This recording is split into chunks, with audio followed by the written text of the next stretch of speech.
Shining bright, sunshine in the sky. Megan and Tammy here to testify, spreading love, laughter and good vibes too. The Fat Girl Chronicles, we're breaking through.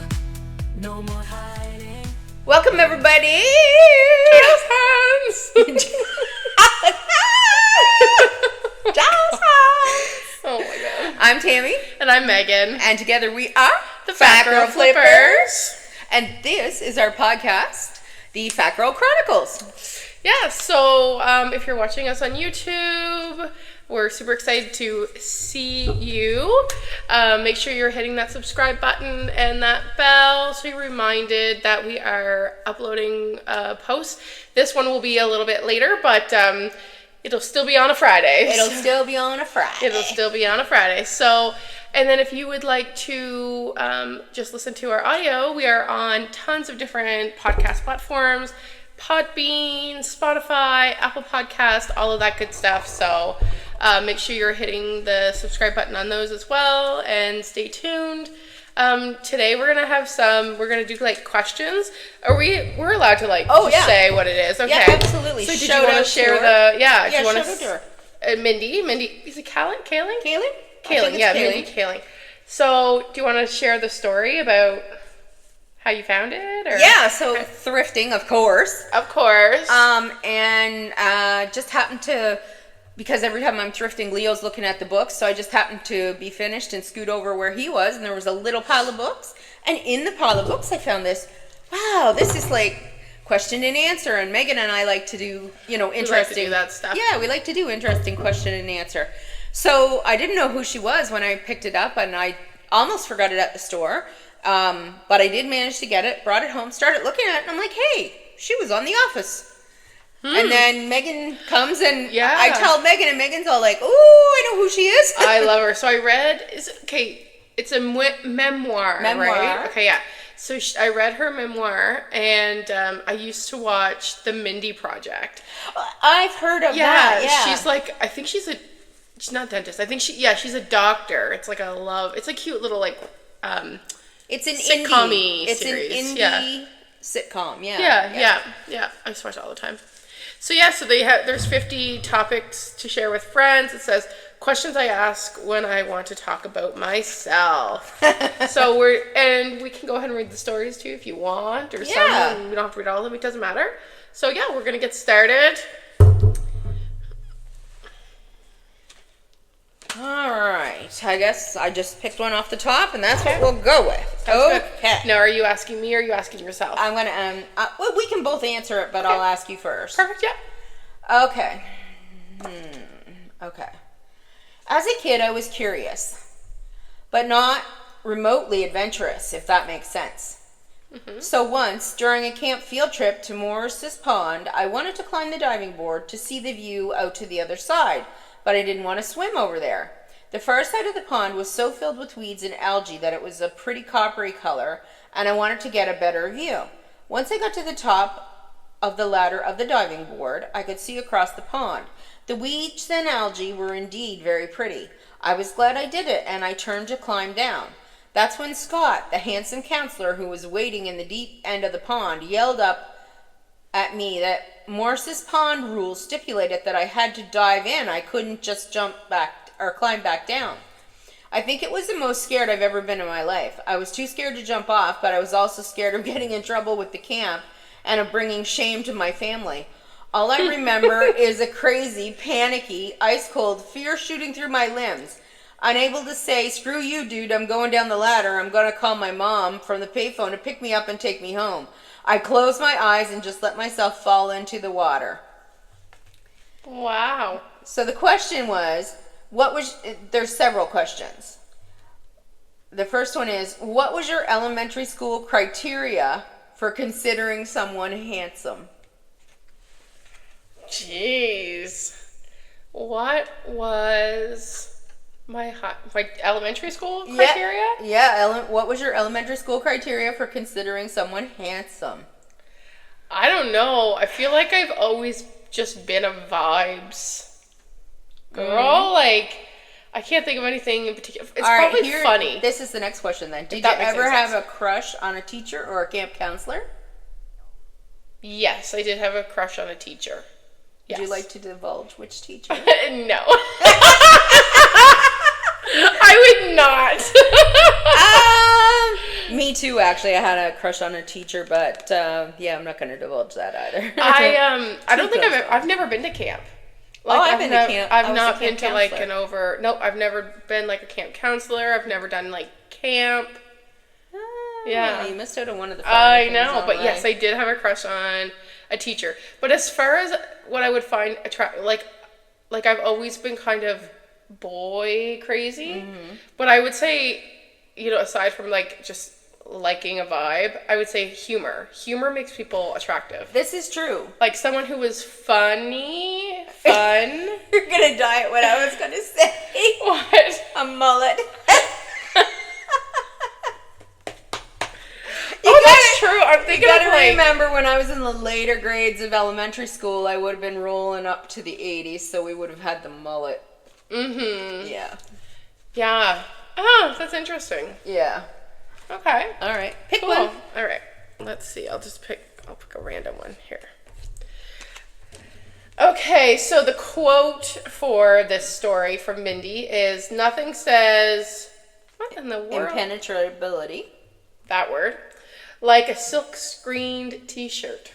Okay. My posse at school was tight. And there were exactly 4 of us. Jana, Lauren, Polly, and me. We had been friends since middle school, which was only 2 years, but seemed like a lifetime. Oh, yeah. Middle school for us was 3 years, but it also seemed like a lifetime. I don't know about you. I didn't have middle school. I had junior high, and it was 4 years, grades 6 to 9. Okay, yeah, I had junior high as well. It was like 3 years for me. The number of people in our friend group was important because of all the personalized best friend gear we had that read JLMP, the first letters of our first names. We had JLMP beaded bracelets and bobby socks. We commissioned a caricature artist at the hall in Boston to do a cartoon of the 4 of us with our JLMP in giant cursive letters underneath. Those mementos cemented our foursome to get both us and the other people at school.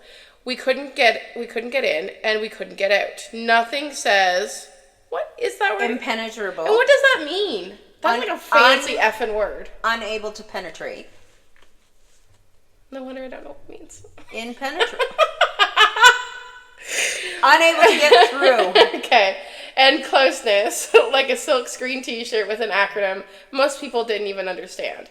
The Cheesecake Factory played a major role in our social life. The Cheesecake Factory. Me too. At Costco they have Cheesecake Factory cheesecake. Yeah. Life is good.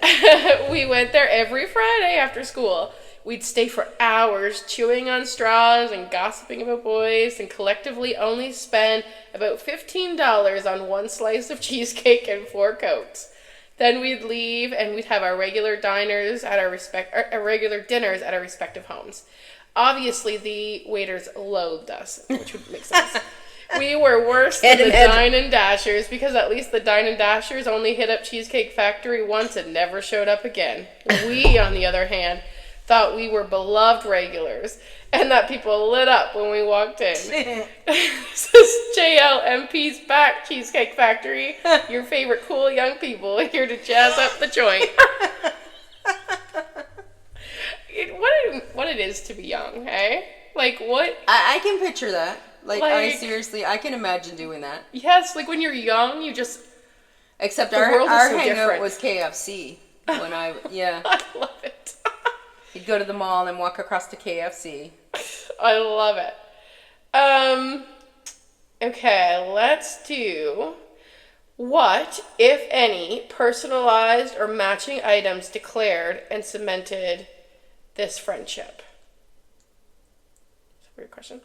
What, if any, personalized or matching items declared? So what kind of matching items would you get to cement a friendship? Maybe I'll ask that question instead. Makeup bags. Makeup bags, matching makeup bags. Yeah. Which is true, because so we have, like, every time I go to Florida, I get, I can't remember the brand it is. They're canvas. But they're, yeah, canvas bags with different, like, quotes on them and stuff. Things, yeah. Yeah, so I usually bring that back. One for me, one for Tammy. And I did that at Christmas time this year. Yes, and I'm using it. I like, know. I have it as my It's makeup got the bag Golden now. Girls on it this time, and I got it for Candy and Kaya, too. Yeah, so what else? We've had matching T-shirts. Yeah, that's true. We've had matching outfits. Yeah. We've Well, Christmas things in our hair. We've had matching that. We've had matching shirts that say Fat Girl Flippers, right? Yeah, I still have mine somewhere. Yeah. Where is mine? It's I probably don't know. somewhere in my house. Mine is here somewhere because I know I saw it rolled up when I moved. Maybe I'll actually fit it again. There you go. You know, because I was smooth and sexy in that. Now, did you do anything when you were younger to, like, match up with people? No, I was a loner. I didn't Yeah. really. I had friends, but not like that. Nobody ever came to my house or anything. Right. You know, like it wasn't that kind of a. Right. Yeah. So. I was usually matching with my family. They might have had matching daisy chain headbands. Or stick pictures, or you know, something from the forest. I love it. But other than that, no. Can't remember anything matching. That's kind of cool, though. Yeah. What's your next one? Let's Right in the bottom. dig deep. Digging deep. My workout mixes have dorky titles. Oh, I'm gonna like this one. I would rather have someone read my diary than look at my iPod playlists. It's Fair. not because I have embarrassing playlists called Setting the Mood for Sex Time or whatever. My playlists are humiliating because workout mixes have dorky titles like Go For It Girl and You Can Do It Mindy. You might also see that some of my playlists are simple 2 songs on repeat 15 times. I'm like a psycho getting pumped up to murder the president. We need that just about now. I was just gonna say that's kind of fitting right about now. And you know we don't have a president, so No. you know what I'm segueing into. Yes. And when they say iPod on here, I'm just gonna. These cards are back from the iPod era. Now it's Spotify, right? Oh, iPod. No, well, now you just use your iPhones. Yeah, iPhones. Yeah. Oh, I remember the day of But iPods. your app is like Spotify or Yeah. something. Yeah. Yeah. Okay. So, questions for Megan. What's the most embarrassing song you have on your playlist? 8 Miles Wide. Do you want me to sing a little bit of it? Sure, go ahead. My vagina is 8 miles wide. Absolutely everyone can come inside. Oh! If you're ever frightened, just run and hide. My vagina is 8 miles wide. Okay. So that's actually fun story. They played that on date night. No. I'm so sorry for you, Richard. I'm so sorry.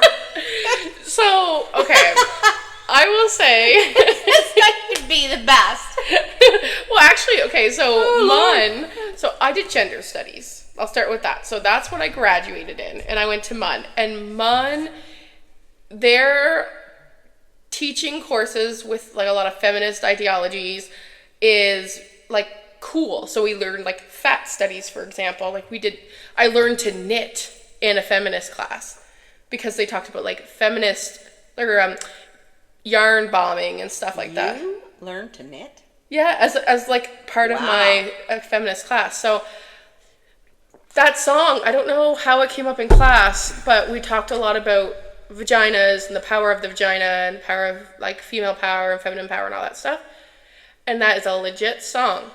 I believe it's called 8 Miles Wide. Or 8 Miles. No, I'm pretty sure it's 8 Miles Wide. And that's the song. And we learned it in class. There's a video. And I'll answer this by first prefacing this with I don't have a playlist. So I definitely don't have 8 Miles Wide on it.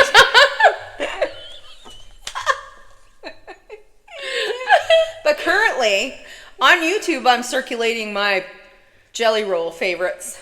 So I love Jelly Roll. I love Jelly Roll. Yeah. I love Jelly Roll's family and the people that he surrounds himself with. I love the Jelly Roll story. Yeah. Oh yeah, with him and his partner. Yeah. And his daughter, and then the people that work for him. And I don't know, he just got a donkey. Did you see that? No. He got a donkey, and he called the donkey Donkey. And Oh my Bunny's God. really mad at him because they wanted to name it something else. Yeah. And it's a miniature donkey. And he's Oh, like, we're but gonna be all over that. He's like, but the donkey on Shrek is named Donkey, and you know I love Shrek. So Jelly Roll's floating around on my non-existent playlist. He sings I'm Not Okay, right? Yeah, I'm not okay. Yeah. Yeah. He hits you in the feels. Yeah. He's real. Yeah. All right. Oh. Do you want to ask another one before we move on? Is there something that caught your eye? No. No. Go ahead. Okay. Pick a new one. Oh. This Oh. one has YouTube on it. Cool. Okay, so the quote going with this story: YouTubing toddlers who learned to sing the single lady, or who learned the single ladies dance. Does everybody remember the single ladies dance? Single ladies. Oh, the single ladies. Okay, the internet makes it extraordinarily difficult for me to focus. One small break to look up exactly how almond milk is made, and 4 hours later, I'm reading about the Donner Party and texting all my friends. Oh my God. What is the Donner? The Donner Party's it's back in the pioneer days, and they tried to cross the California, the mountains into California, and they all died and started eating each other. Some survived. I shouldn't say they all died. Some survived. She texted all her friends, did you guys know about the Donner Party and how messed up it was? Text me back so we could talk about it. I found my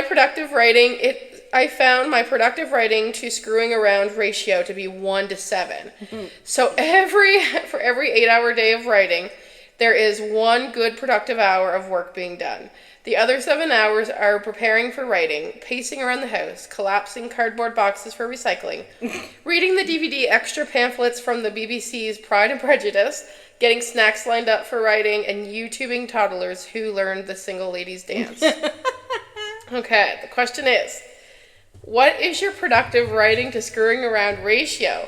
How long can you naturally, without an aid of prescription of stimulants or a 4-hour impending deadline, concentrate on work without being distracted or checking Facebook? This is a good question. Well, I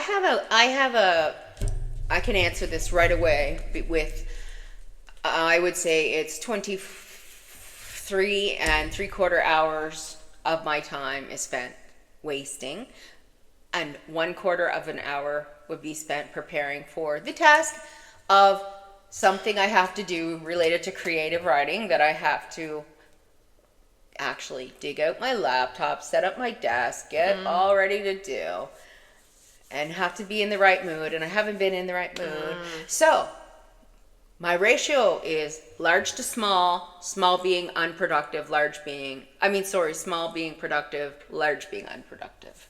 How's your ratio? Oh, me too. Yeah. Me too. I work best under pressure. Me too. If somebody, that 4-hour project that I've got there, if somebody called me today and said, you got, by this evening at 6:30, we got to have it done. Man, I could crack that out and nobody's business. Yeah. But one thing that you said really struck me, because it's true, is that idea of like being in the right space or the right mood. Like, that is so important. Because if I'm in the right mood, I can crank shit out like nobody's business. Yeah. And I can write a newsletter, I can do a podcast, I can do this, I can, seriously, get ready for a live sale. I know. Like, it's weird how that works that way, but I feel like a lot of people are like that. I feel like, if I want to be truthfully honest, I feel like COVID really made us this way. Oh, really? Yeah, because we had so much more time to laze around. And we had so much more time where we couldn't We got a taste of it. Yeah, and we couldn't do normal things because a lot of us couldn't go to work or couldn't do the normal things, couldn't thrift, couldn't do the normal things we normally did, right? So your brain gets in that mode of watching YouTube or whatever you're watching all day long, right? Even like when I think about like being in, because there's like often this debate around work from home, work in the office, that sort of thing. But when I think about like, I don't think either one is particularly productive, because at home, like you could actually be more productive at home sometimes.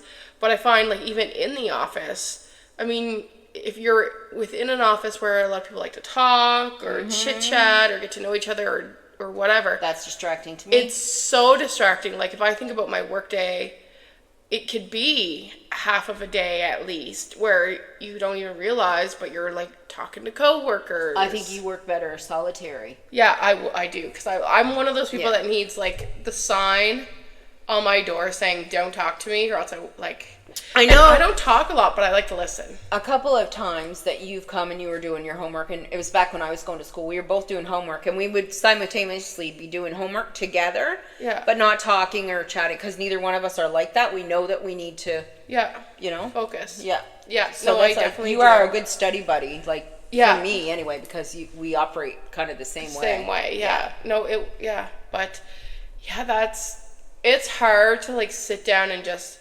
especially if you're not in the mood. Yeah. It's like you could stare at the computer screen for hours. I don't know why, but I just feel like the world would be a much better place if people got to do the things that they found fun. Yeah. For a job. Yeah, I agree. I think everybody would be happy. Imagine if you got paid to do what you love. I know. And not that you don't necessarily love your job, but I know what you mean. Just imagine if you could do what you wanted. Yeah. I will say one thing if you're having writer's block, this is kind of a side note.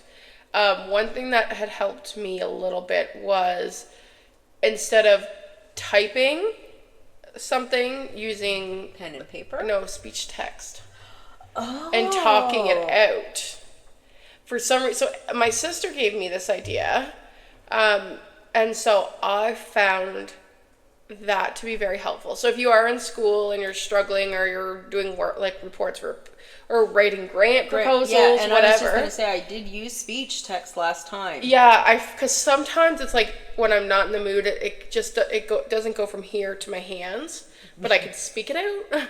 And one thing with that is great, because it was extremely helpful for me, but I had to make sure that I went back and checked for grammatical and typos. Oh, for sure. Yeah, so it's don't think that you can just speak your words and walk away. No, and otherwise you check it frequently. Yeah, you'll be getting a big fat D. Yes.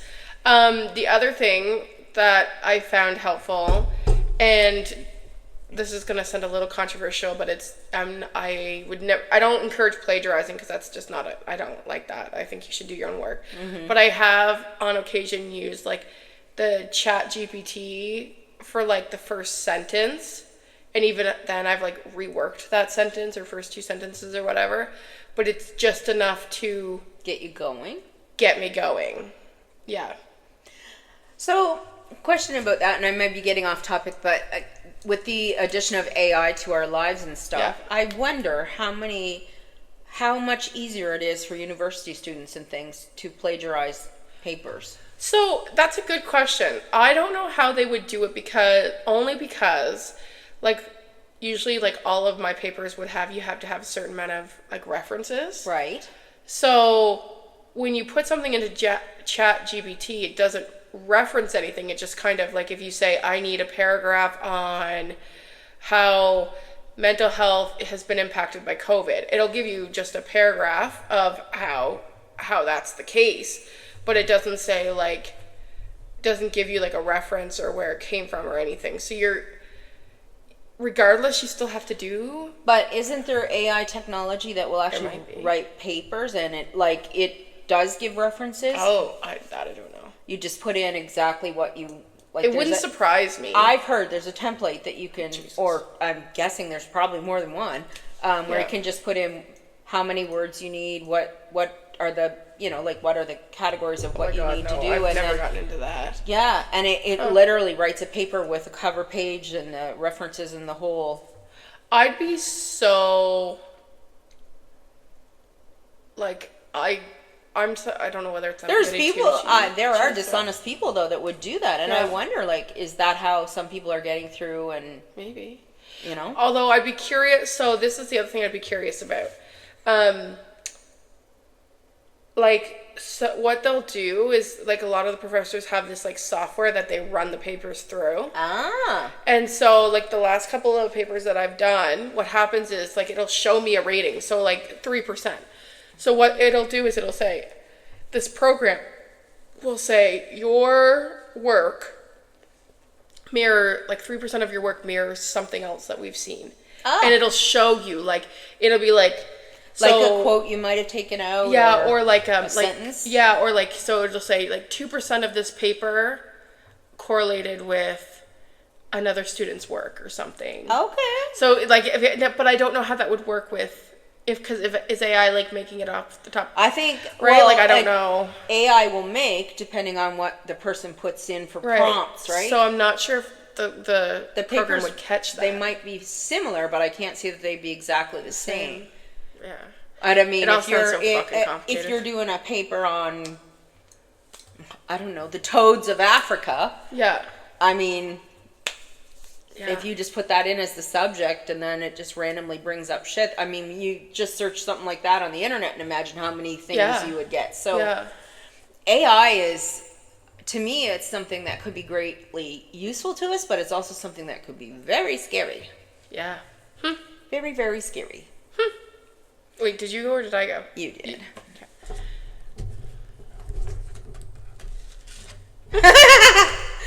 Holy shit, why did I wear that fringed suede vest? I'm going to preface this with, I wore a fringed suede vest.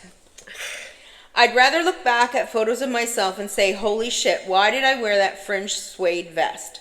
I look like Shaggy from Scooby-Doo, or rather than, oh, superb. I always looked perfectly acceptable my whole life. Time to die now.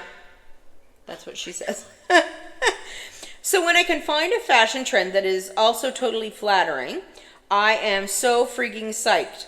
Let's talk about jumpsuits. I love them so much. I would have hated living in the 1970s for many reasons. Rampant serial murders, no real chick flicks, I hate disco, no Twitter, Bradley Cooper was only a toddler. Oh my god. But I do thank the 70s and Halston for the jumpsuit.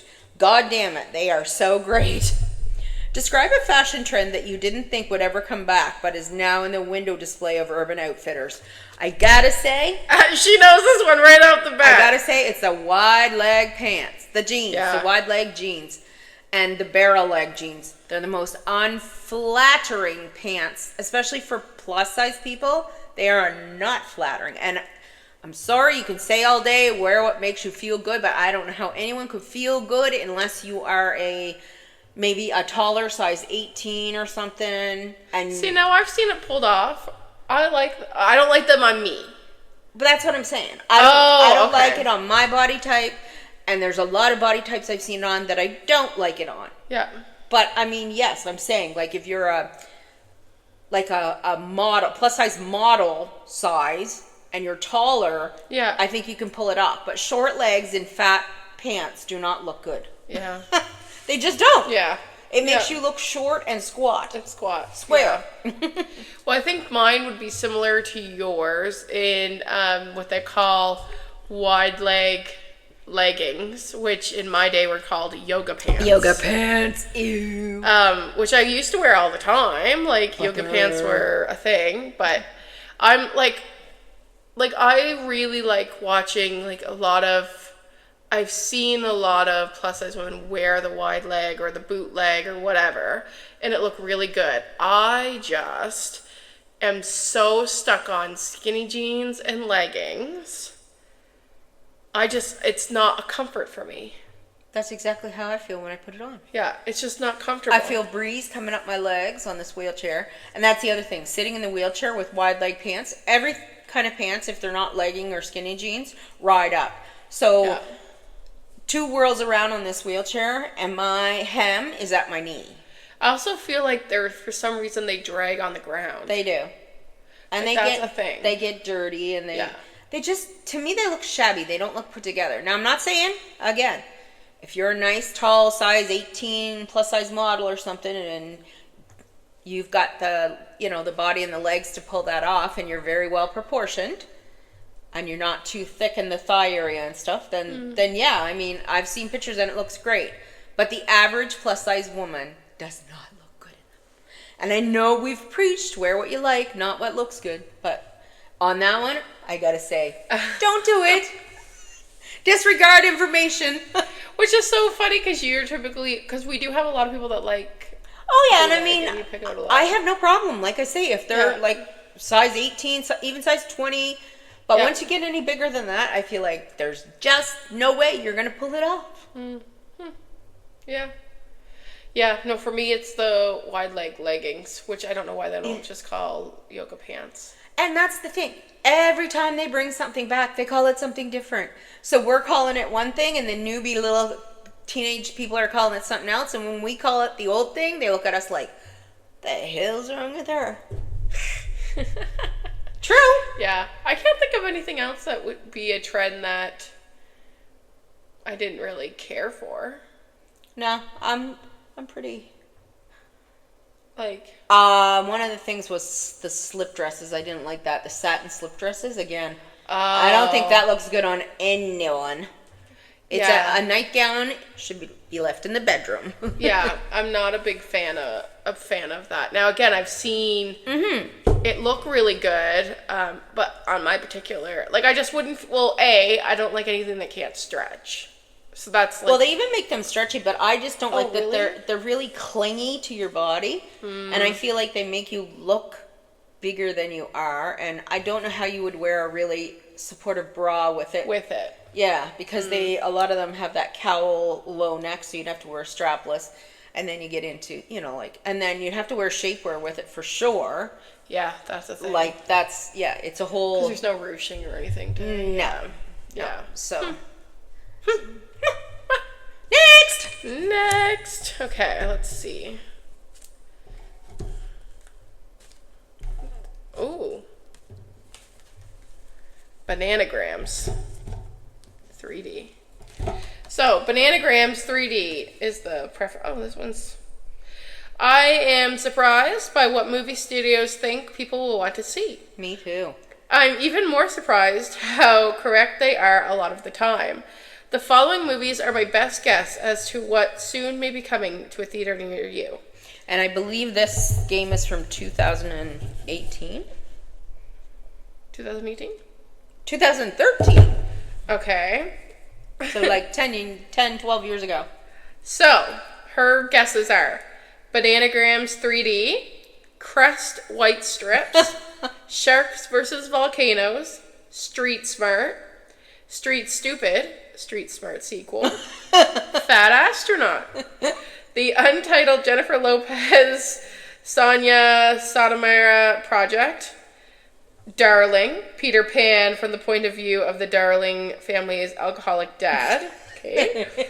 The bear from those toilet paper ads movie 3D. Oh! The Bad Dog Walker. You can see the poster already, can't you? Heather Graham in booty shorts pulled in 8 different directions by dogs on leashes and smiling a naughty grin. Grandpa Swap and Human Quilt. Grandpa Swap! Human Quilt horror movie. So the question is, what's your favorite awesomely bad movie? Oh my god. I'm not a big movie fan at all. You guys are gonna kill me, but I'm gonna say the 007 movies. I hate them with a passion. Not seen one of them. Well, I only saw one because it was a very bad date that I went on. And that was it. With G. Ugh. From Dartmouth. Yes. And no wonder it was bad. I was forced. Yeah. There was no, do you want to watch this or whatever? It was like, we're going to the movies. I remember that day. He came in the door and he said, we're going to the movies. Put on something nice. That was the way he talked. And I was like, okay. That was his way of being romantic. So then I'm thinking, okay, good. We're going to get to choose a movie, right? I'm like, what's playing at the movies? He goes, what does it matter? I'm taking you to see, and I forget what it was, 007 something. The 5th or 6th Yeah, or 7th or 10th I think it was, I don't know, but anyway. I think they're on their And 20th. I've never seen any of them. So I'm imagine coming in the middle of all this and not having a clue what's going on. Anyway, I don't think it would matter because those movies are so bad. Yeah. Those are so not a chick flick. Okay, what's the question? By the way, the boyfriend is gone. So that's the worst movie you've seen, but do you have a favorite awesomely bad movie? Like, do you have a favorite movie that is pretty bad? What's that movie where Tom Cruise is sliding in his socks? That is it. I've never seen the high movie. School something? No. I've never seen the movie, but I'm pretty sure it was either Zach or who was the other guy in Saved by the Bell? Zach or it's the dude, the wrestler guy. Yeah. What's his name? It's Mario Lopez. You're gonna look it up? There's Zach and someone else. Anyway, I think it was Zach who did it. He was home alone or something, and he scrolled in on his socks.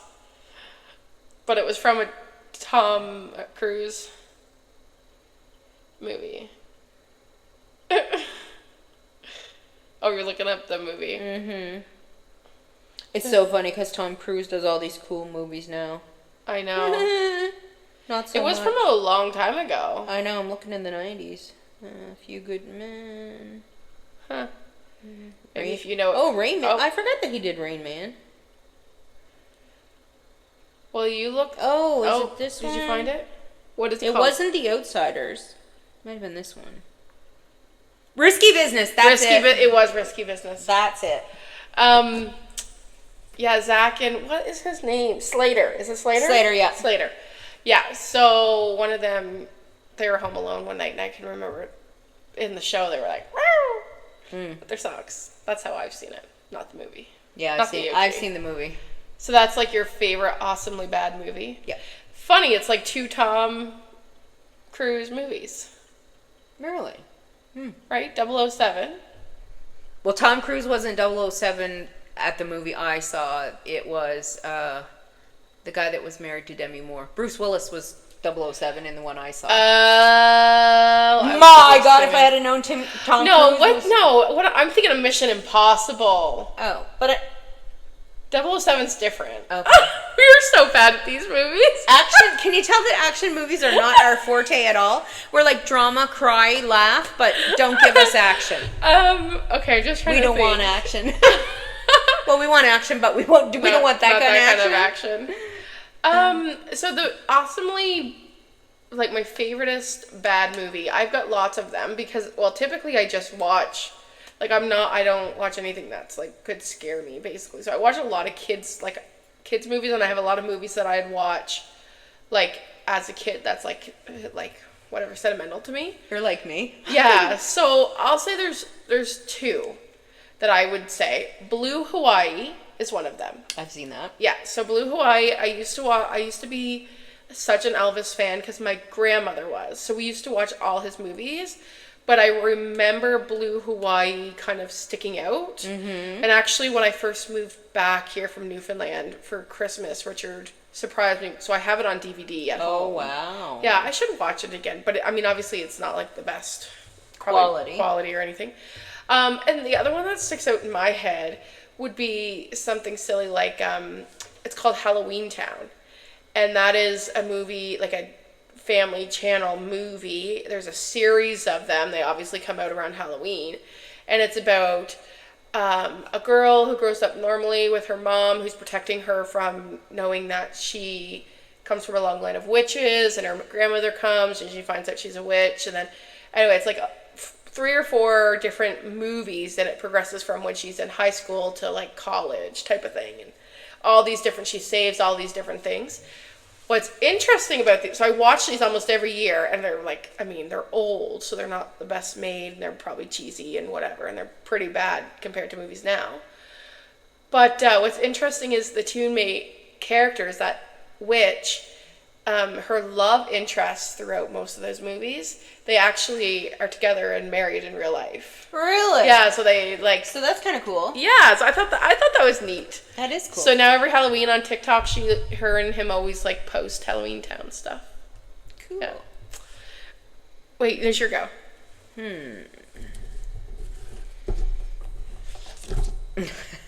It was a top to bottom disaster. When I first started looking for a job in television, I got called in for an interview with a very prestigious paid program. I was interviewed by a paunchy and balding man named Leon. It was obvious that lunchtime was his 30-minute respite from this hell job of interviewing an assembly line of ambitious, obnoxiously liberal arts grad students. He reluctantly shoved his Quiznos sub aside and told me to have a seat. Strike one. Life had been hard on Leon, his portliness and balding obscuring his relative youth. Looking at a photo on his desk with 2 little kids, I said, "Are those your kids? They're so cute." He looked aghast. "I'm 25. Those are my nephews. You think I have kids? We're basically the same age." Without thinking, I immediately responded, "Well, I'm actually 3 years younger than you. Why on earth did I correct him on this point? Oh, because I was a snotty little idiot. Strike two." Oh, God. Leon asked me, while eyeing his Quiznos sandwich longingly, why I wanted to be a page. I answered honestly, saying that I would be honored to work for a terrific company that had been host to all my favorite shows growing up, and that the opportunity that came from the page program seemed amazing. "Hold on," Leon stopped me. "So you only want this job for the opportunities it affords?" I was puzzled. "I mean, that's part of why I'm applying, yes." "This job is more than a stepping stone," Leon jotted down a short word on my resume that could only have been hate or yuck. Strike three. It was hard to be devastated because it had been such a top-to-bottom disaster. "What is the most awkward thing you ever said during an interview, and did you get the job?"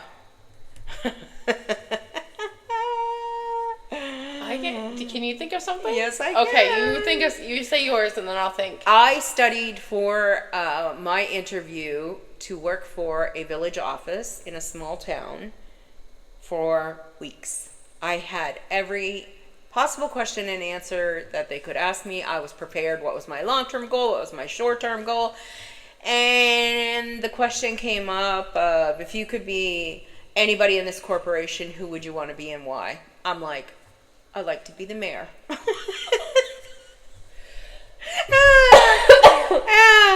And the mayor was one of the people interviewing me, obviously. So there was 2 counselors and a mayor. I said, I want to be the mayor. And they look at me, they're like, "You just moved here a year ago." I said, "So? I'd like to be the mayor someday." And anyway, I see them scratching things on their paper, and so I forget what the next question was, but I didn't do well. Like I did do well on the questions that I had prepared for, but I didn't do that wanting to be the mayor probably. But I did get the job. I did not, however, get to be mayor. Not even for a day. I just don't interview well, so I don't even know. I don't think I've ever said anything like embarrassing, but I do ramble a lot, and I just interview poorly. I get like in my head. But I don't think I've ever said anything that's like, "Oh my God, I can't believe I said that," or like I've never had like a funny moment like you per se. I just could see the look on the mayor's face, and I'm sure she was thinking, "Oh my God, she wants my job. I need her out of here." Like, that was the kind of look I got, but That's funny. yeah. That's funny. Yeah, no, I just don't interview well. I don't even think like I've had funny questions or like. Do you get prepared? Do you like study for interviews? Like, do you know things about the company and do things like that? Yeah, so I've done that. Well, I suppose you were working in a different kind of field than me. You're working more in the human services, so it's a little different to study the company per se. Yeah. Yeah, no, I've done that. I mean, I guess the weirdest thing that's happened to me was them bringing up that they watch that it's weird to have me at the interview because they watch Because us we're on- celebrities. Yeah, because they've watched Fat Girl Flippers. I guess I could say that. Because we're celebrities. Jesus. Autographs. We'll be having a book signing. It's funny though, because you do like, and honestly, like if you do see us in public and like want to say hi, we do like it. It's funny because we love it when people say hi to us in public. I always find it sort of startling because I'm not used to people coming up to me and saying, but what I usually get if somebody recognizes me, especially if I'm thrifting, they'll be looking over the rack at you. Oh, thrifting's probably the worst. Yeah, they're looking over the rack at you, and then you go around the corner where they're at, and they just gently move their shopping cart ahead, and they still are looking at you. But by the time you get close to the cash register, then they get brave enough to tell you, I watch your show. I was like... The last place I got recognized was Weight Watchers. Oh. The last place I got recognized was Frenchie's, and that was the last time I was there. Oh, the only time... And sorry. No, yeah. Go It ahead. was just what the lady said. She's like, you're one of those fat girls. Really? Yeah, that's what she said. You're one of those fat girls. That's hilarious. And I was like, first, like, she didn't say fat girl flippers, so I was like, What are you talking? what are you talking about, Wills? What are you talking about, Wills? Who you calling fat? I was just gonna say, I think the only time that I was like I'll tell this story, like it's not an interview, but I was having such a bad day. Like I was so emotional. I'm pretty sure Richard and I weren't in a fight, but I'm pretty sure I was angry at him for something. I just remember.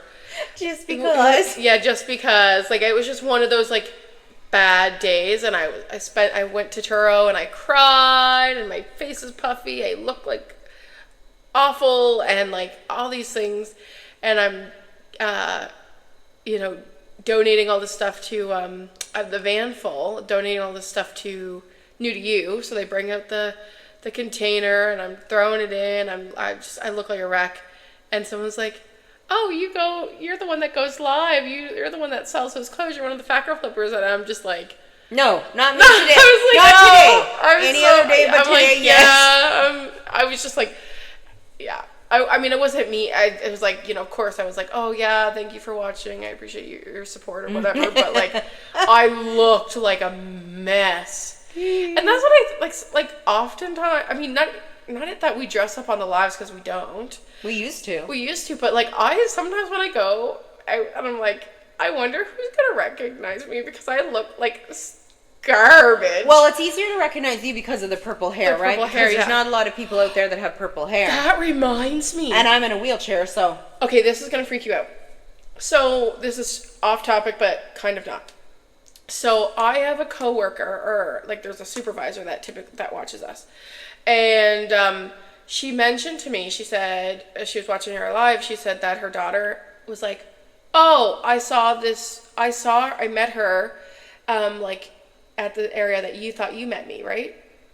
Remember that time you thought you saw me? Yes. So she goes, I saw her at Canadian Tire, and I said to the person, I was like, no, I was never at Canadian Tire. So there is someone in Truro. There is a girl that looks like you. Who looks identical and to me. has purple hair. And from the back, it was so confusing. I am Megan's, like, OG. We're best friends. I mean, I know your every roll on her body, I'm going to say. Yeah. So I was confused as to why this person was not answering me while I was yelling and screaming out of the car. Well, apparently, I guess said, like I saw Megan, like she was at Canadian Tire, and then I said to the supervisor, it's like, no, it wasn't, like I wasn't there. And then I said, that's nuts, because Tammy had the same, so there must be someone. Yeah, there's definitely someone. Yeah. So, all right, I'll do one more. Sure. Yep. Okay.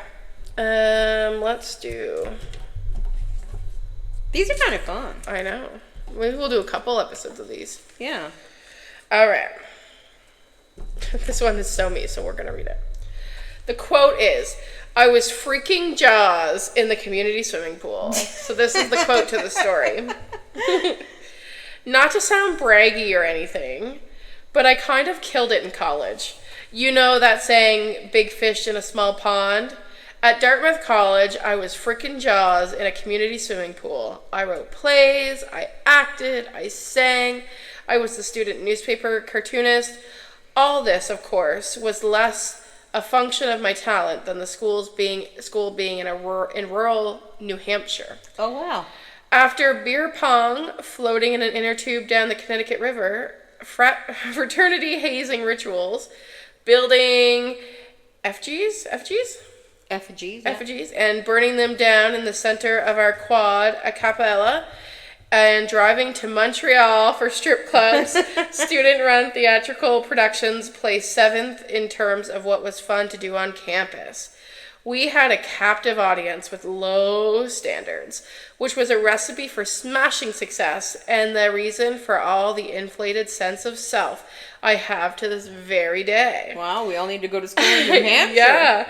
If you're a kid who was not especially a star in your high school, I recommend going to a college in the middle of nowhere. If I had gone to NYU right now, I'd be the funniest paralegal in a law firm in Boston. And then I'm going to ask the first one because the second one won't even apply to us. Well, this one might not. You could talk about school. Yeah. What was your social scene like on campus? Do you want me to answer? You got it. My social scene on campus was... I'm thinking back when I went to business college. Yeah. When I actually was in-person schooling. Mostly women, so very catty, very not a fun environment. And not a lot of like team building activities or anything like that. It was like get straight to it kind of deal. Which is because it was more of a technical school than an actual university. And then university online, there was no campus, so. Yeah. Okay. You? So I would say I had 2 different experiences. So when I went to Dal, I just hated it. So there was no, like, I didn't even get to know anyone. At Mon, because I was by myself for a little bit, and I was doing gender studies. It was smaller classes, so I did get to know people there, and it's where my inner feminist came out. So like really involved with like Take Back the Nights and knitting. And then I also worked like at Additional. So then I had like work friends, but like at school, the scene was very much like, I was very focused on like women empowerment and feminism and all that stuff. I see you being a leader. Well, so then I went to NSCC for social services, and I would classify myself almost like, I don't know, I don't want to say mom, but kind of like a mom. Like, I felt like people... It's funny, because I said that, didn't I say that to you before? Sometimes I feel like you're my mother. Yeah. Because you give such good advice. Yeah, well, I feel like I was the person... So this is kind of like the story, and this is going to sound a little sad, so it's not meant to be sad, I promise. But I'm kind of the person that people go to, but don't really, like, hang out with outside. Like I would be the person at school that people would, like, respect and come to me. Like, I tutored, people would chat with me, people would, like, be super supportive of me, like... I was valedictorian, like I really thrived socially during the school day, but I didn't necessarily hang out with anyone outside. There was only a few people, and they were moms themselves. Like I hung out with an older crowd versus people my own age, because I wasn't into like partying or drinking or anything like that. So I would say I was kind of like a mom figure in that social setting. And I see that. Yeah, I see that, because you're more what I would consider, not in age, but maturity level. You're a more mature student. Yes, yeah. Absolutely.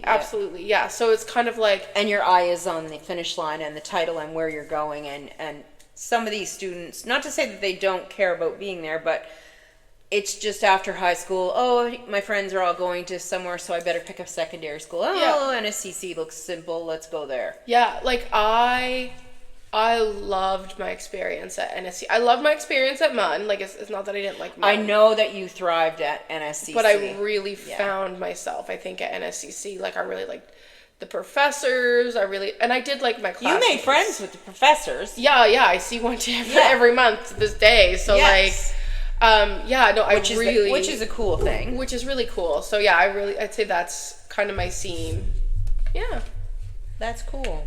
So is there anything else you wanted to add? Anything about your week that you wanted to add? You have a good week? I had an excellent week. Things are going great. Happy. What are you laughing at? I'm just like happy for you.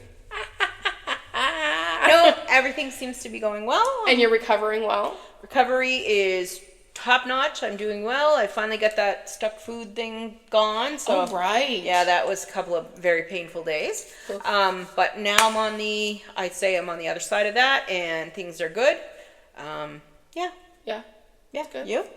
Well, I mean, I did get to go away for a couple of days, or for a day. Went to Yarmouth. Mm-hmm. And that was good. COVID, not good. Yeah, no. Yeah, so I've been kind of sick. I don't know, you probably hear my voice, but so yeah, not good that way. But other than that, things have been, yeah, I just had my doctor's appointment. She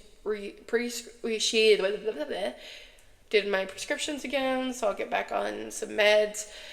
Oh, the one curious thing though is because I'm having my IUD out in March, I did find out from my family doctor that they typically recommend you're not on Ozempic. While trying to get pregnant. Yeah, for at least 2 months.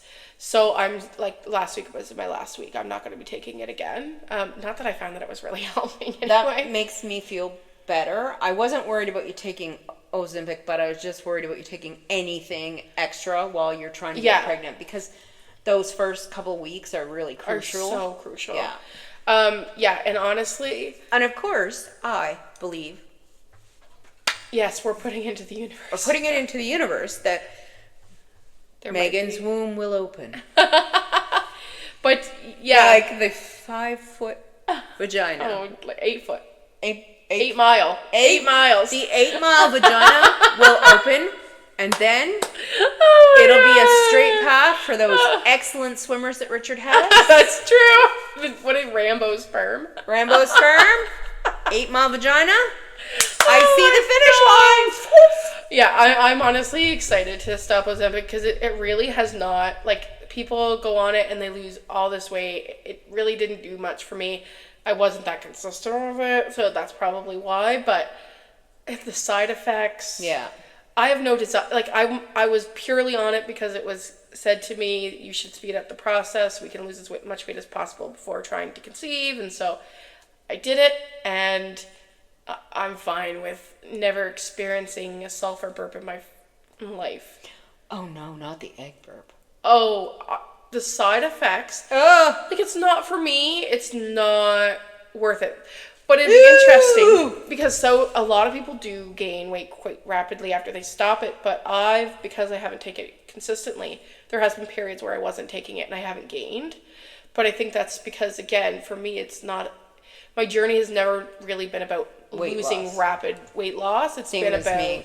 Yeah, it's been about like actually getting healthy mind, body, and soul, and working on my relationship with food.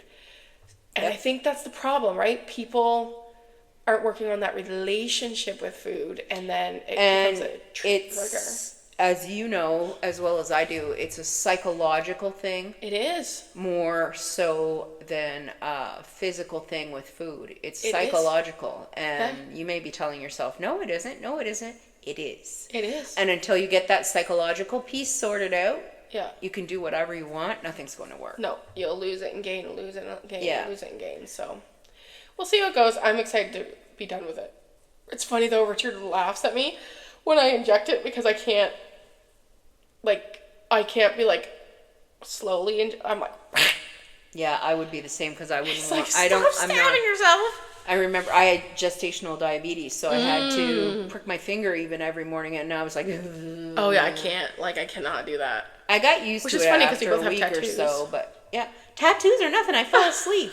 It's not that. I'm not tattooing myself. No, that's true.